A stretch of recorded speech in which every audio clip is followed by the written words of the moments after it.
말씀은 신명기 28장 한 장 말씀입니다. 28장은 하나님의 법에 대한 순종의 여부에 따라 임할 축복과 저주라는 한 문장으로 요약될 수 있습니다.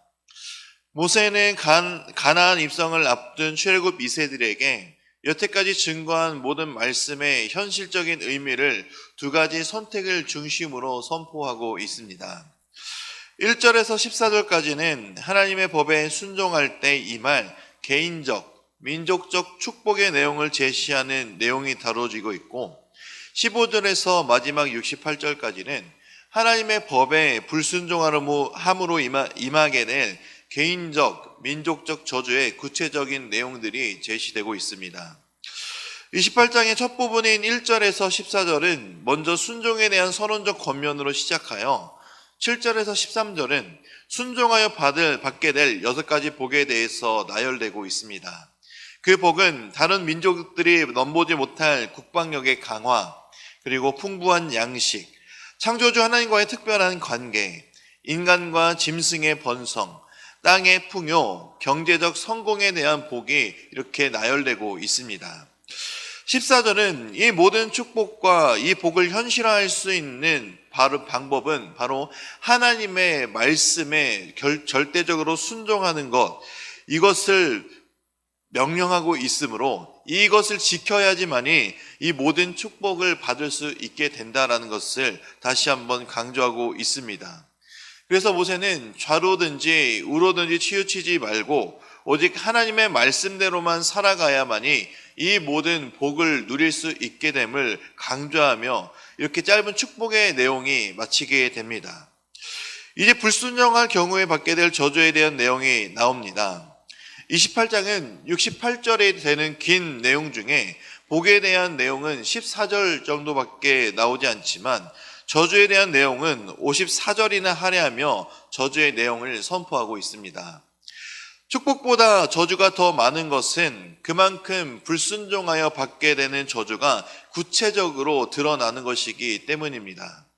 이것은 아담 이후 모든 인간이 예외 없이 전적으로 타락한 현실에서 모든 인간이 하나님의 말씀에 순종하여 누리게 될 축복보다 하나님의 말씀에 불순종하여 얻게 될 저주가 더 많고 훨씬 크게 됨을, 그것이 바로 흔한 현실인 것을 시사하는 바로도 이해할 수가 있습니다.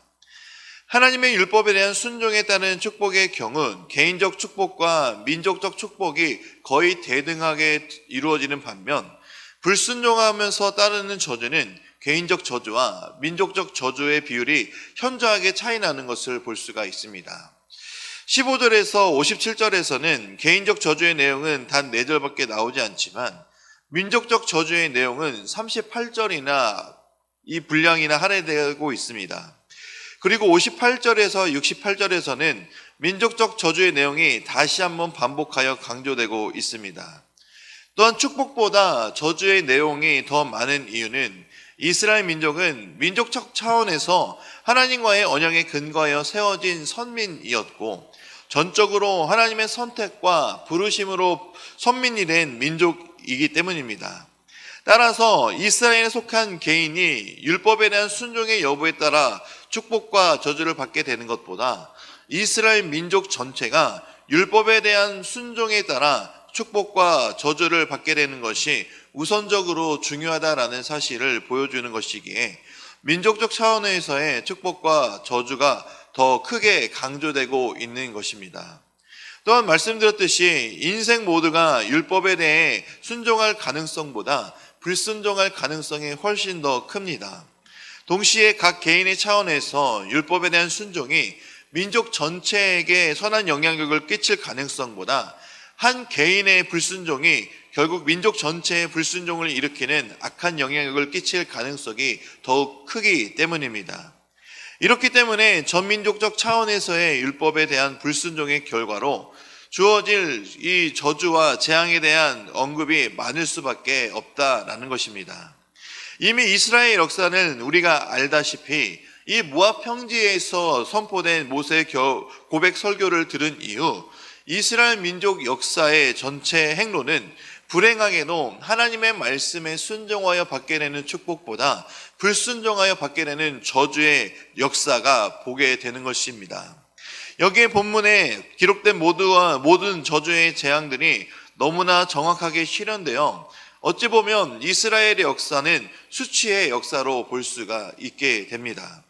모든 인간은 축복을 열렬히 원하면서 꿈꾸지만 그것을 받기 위한 가장 필수적이며 기본적인 하나님의 말씀에 대한 순종을 하지 않는 아둔한 인생을 살아가는 것이 모든 인간의 현실이기 때문입니다. 결국 모든 인생의 문제의 해결점은 바로 하나님께 돌아가는 것, 바로 회개하는 것입니다.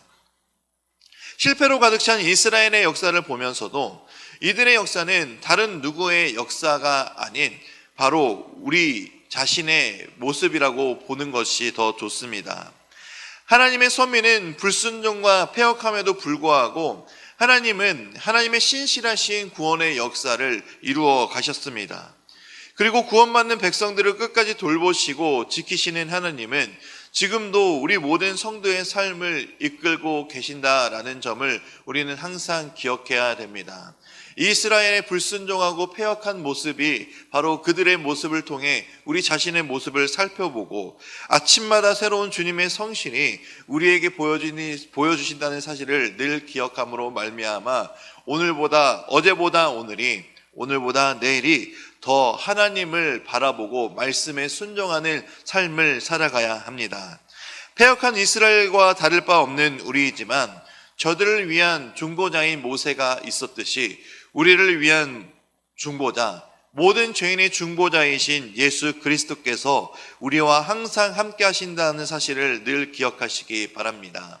그것을 기억하고 믿으며 패역한 삶에서 하나님의 말씀으로 돌아가고 말씀을 회복하는 복된 삶이 우리의 삶이 되어야 함을 늘 기억하시기 바랍니다.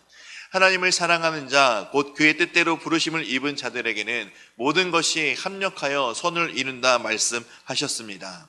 우리가 하나님을 선택한 것이 아닌 하나님이 우리를 선택하셨고 우리를 자녀 삼아 주셨음을 기억하며 우리의 정체성은 세상에 있는 것이 아닌 하나님 나라에 있음을 믿으시며 이 하나님께 우리의 모든 인생을 바치고 또 순종하며 나아가는 복된 인생이 되시기를 주님의 이름으로 축원드립니다. 이제 말씀을 듣겠습니다. 신명기 28장의 말씀을 경청하실 때 우리에게 주시는 하나님의 음성을 들으시기 바랍니다. 주의 말씀은 내 발의 등이요 내 길의 빛이니이다. 아멘.